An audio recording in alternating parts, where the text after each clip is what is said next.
A dog barks when his master is attacked. I would be a coward if I saw that God's truth is attacked and yet would remain silent. John Calvin. Get in a long tube with a bunch of demons. Really believe that human beings are demons? No, I do not. And don't you ever say I did. This is my Bible. I am what it says I am.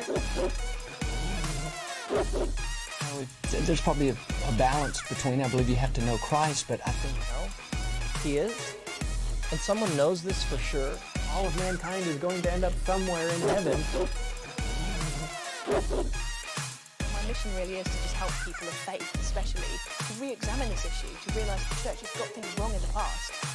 For those who are God's by faith in His Son. Corinthians, right? 2 Corinthians 3:7. Victory in the name which is above every name. No exception for rape or incest. It's an extreme.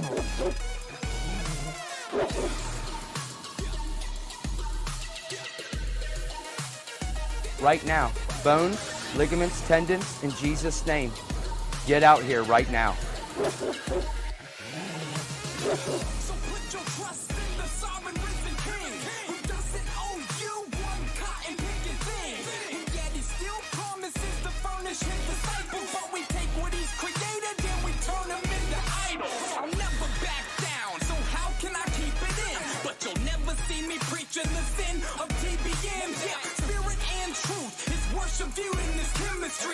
But some are spewing distorted views of the Trinity.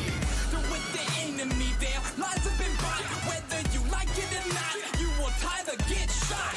No reverence from these reverends, only pathetic benevolence who claims they heal without a shred of medical evidence. They in the public side, lukewarmer than kitchens. On live television saying Mormons are Christians. I'm not throwing stones, I'm simply shouting the truth.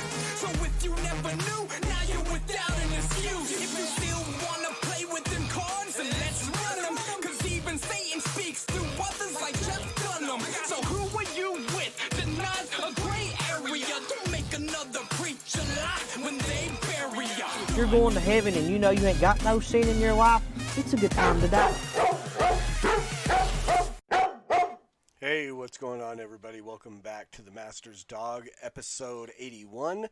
I'm your host, the Evangelical Norm. So the Master's Dog is a podcast dealing with false teachers, heretics, atheists, you name it, we deal with it here. It started out as Faith and Beliefs Refuted, and specifically this podcast was created to refute the Saints Unscripted, formerly known as Three Mormons podcast, and they started a segment called Faith and Beliefs, and they started with the LDS Articles of Faith. And so my initial was, okay, with going through these Articles of Faith, I want to respond to them and show how they're not truly Christian, the issues that are there, and so on. So that's how the podcast started. It was called Faith and Beliefs Refuted. Later on, I decided I really wanted to get into covering other false teachers. There's a lot of stuff out there to be dealt with. So that's when I changed the name to the Master's Dog and expanded to what we are now. Then I started the segment of this podcast called False Teacher of the Week, which will come out tomorrow morning. And that is just going through the intro video, talking about each of the false teachers that are in there. So that's a little background on the podcast. For those who are new, got a couple of new subscribers this week, which I always appreciate. If you're not a subscriber, hit that subscribe button, hit the like button. It helps out a lot. Share with your friends, so on, if you like it. I mean, I'm not going to say share it if you hate it. Yeah, but if you like what you're looking at, well, you like what you're hearing, if this is helpful to you in any ways, please subscribe and share, and let's see if we can kind of grow this a little bit.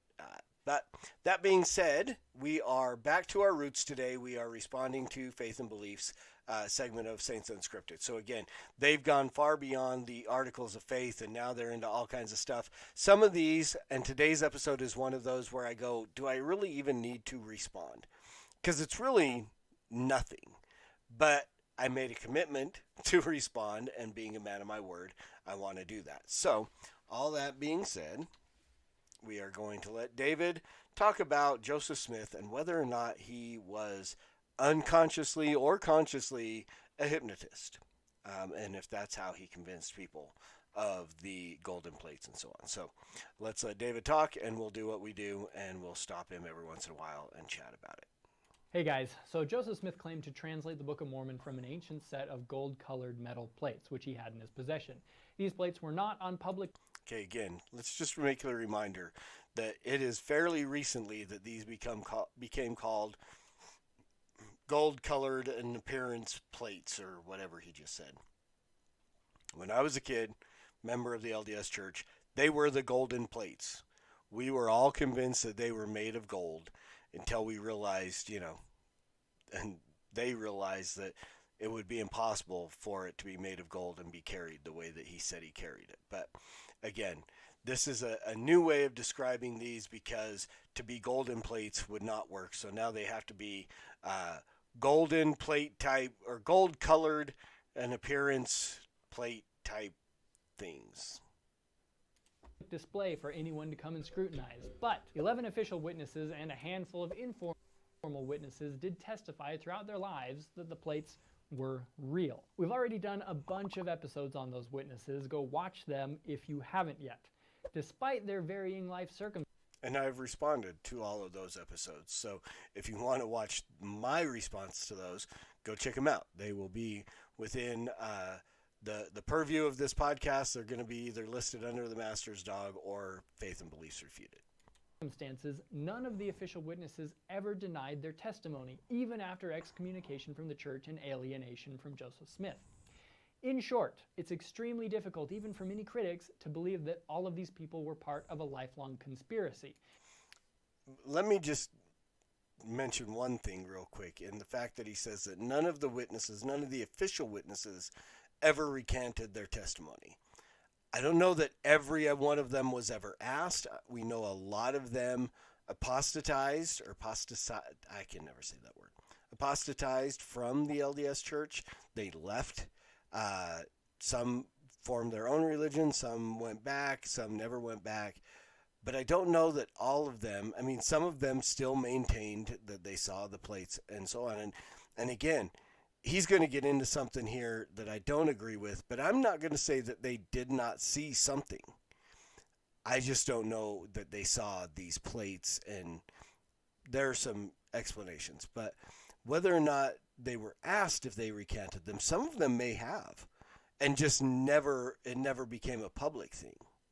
So, yeah, we can't prove that any of them ever did, but we can approve of, there are some that may, up till their deathbed, maintain that they had seen them, but we can't prove that some of them didn't actually recant their testimony. As an alternative explanation, some people believe that Joseph Smith had the ability to hypnotize people. These aren't the droids you're looking for. These aren't the droids we're looking for. And it's that theory we're going to take a look at in this episode. Okay. So before he gets into that, let me just make this statement. No serious apologetics-minded person, Christian, even considers the whole hypnosis thing. It really isn't something that is used as an argument to push against Joseph Smith. There's so many other possibilities of ways he convinced these witnesses of what they were seeing. I wouldn't even rule out demonic visions. That would actually be where I would go directly, is to the whole issue of the demonic, angel of light,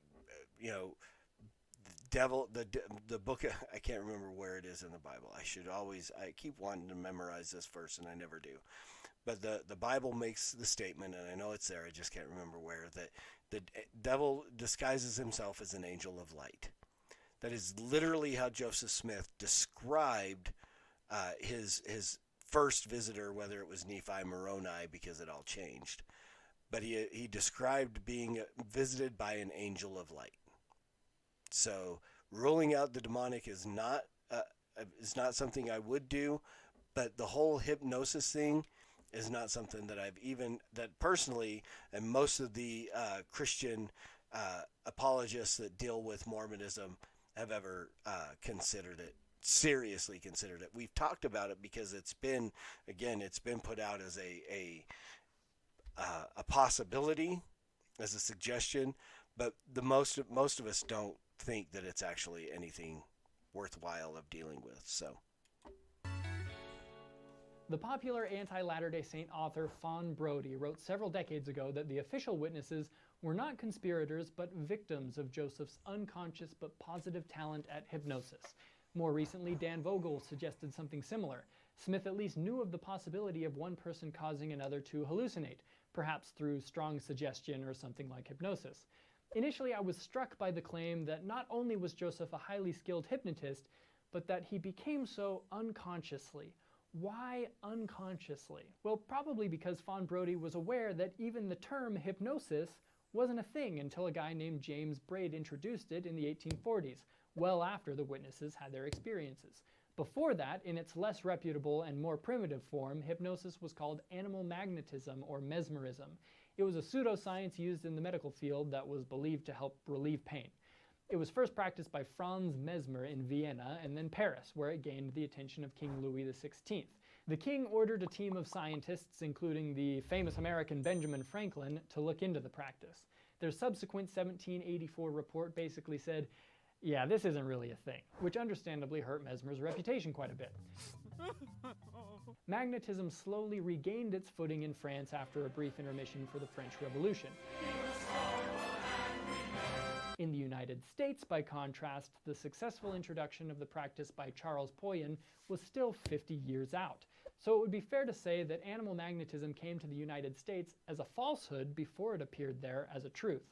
Thus, understanding the minuscule possibility that Joseph Smith actually knew anything about the kind of hypnotism he's described as practicing, Trust in me.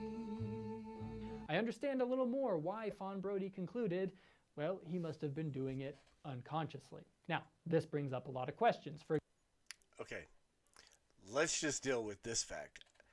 Whether it was called hypnosis or mesmerism or whatever, the power of suggestion has been around since pretty much time.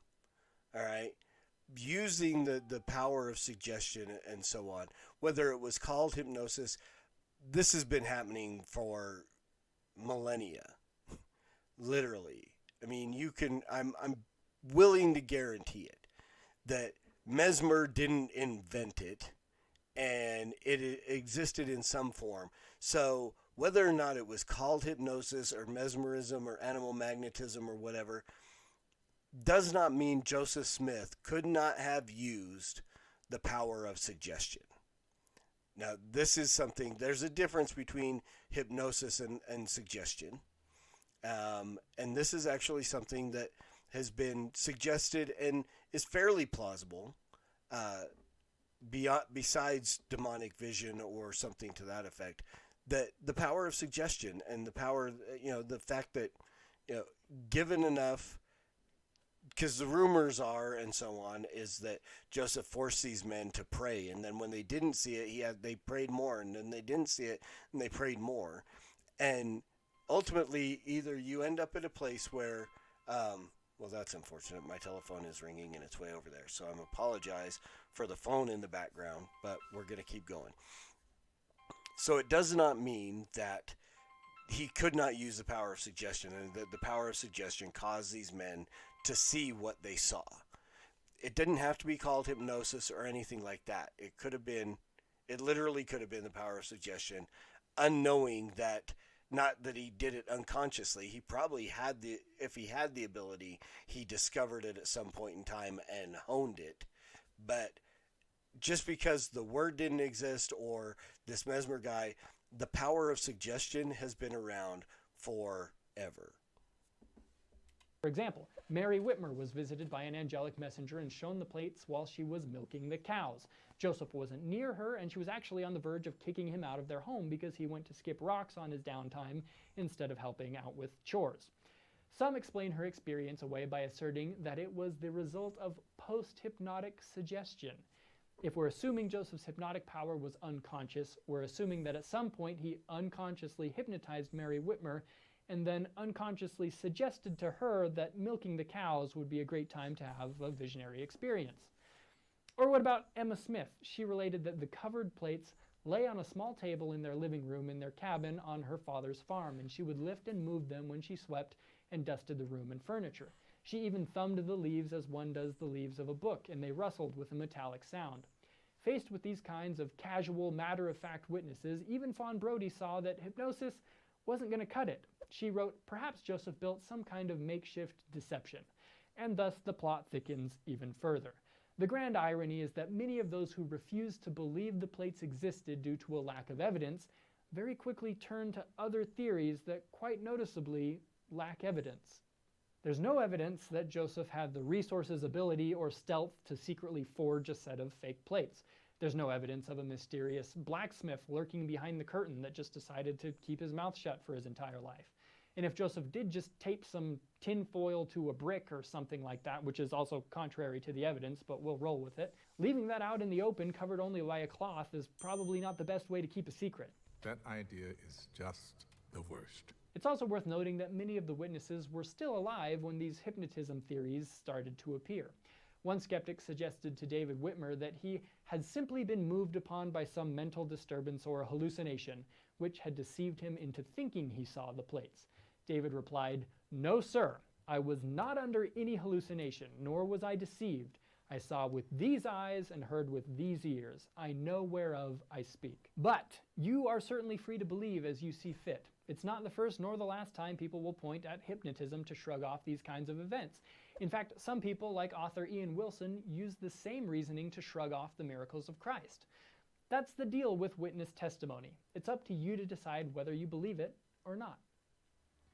And if you're still trying to decide what you believe about the witnesses of the Book of Mormon, I'd non-hypnotically suggest that you read the book they're all testifying about. And if you want to dive deeper, check out the links and notes in the description, and have a great day. All right. So, again, I would never use hypnosis as a reason behind it. I lean more towards either he did build a deception, and it doesn't, I mean, that's a grand possibility. The Emma's testimony, which would be what the false, fake deception would be. She never said she never uncovered it. She thumbed it or whatever under the cover. Apparently, she was a very obedient wife and did not uncover them. I mean, it might have been because obviously Joseph Smith was not above threatening her with judgment from God for disobeying him. And so she never actually saw them. She felt them. She felt something.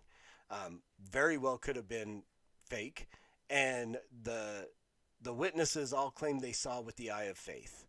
So that leads me to think that it was beyond physical eyes, that they saw something apparently angelic, and could have been the same thing with her. Demonic deception is really where I lean towards on these things, because it truly is. The entire religion is demonic. It is antichrist. It's a false Christ, a false gospel, false God. I mean, their representation of Satan is even wrong. So it's just false all the way around. And which, again, Satan doesn't care if you follow a religion. He doesn't care. He just doesn't want you to repent and put your faith in the true Christ that offers salvation. God incarnate, come to the earth, lived a perfect life, died the sinner's death, paid the penalty for your sin and mine, if you would be willing to repent and put your faith in him. Those who don't believe are condemned already. And so thus it leads to the fact that you can follow after what you think is Christ, as long as you're following a false Christ, and Satan is supportive of that, and that's what he wants, because he wants to draw people away from Christ. And so my inclination, it would never be to argue hypnosis, or especially not unconscious hypnosis and those things. So this is really not something that I would really think of, that I would think is something that is true or valid. I would never use it as an argument in any kind of apologetic. So hopefully this was helpful to you guys. We'll get back to it, and then tomorrow, sometime tomorrow morning, we will release the False Teacher of the Week number. I think we're at 21 or 22, and it's an exciting one tomorrow. So stick around for that, or watch out for that. Don't stick around because we're cutting off. So again, hopefully this was helpful. As always, preach the gospel at all times. Use words; they're necessary. And until next week, Soli Deo Gloria.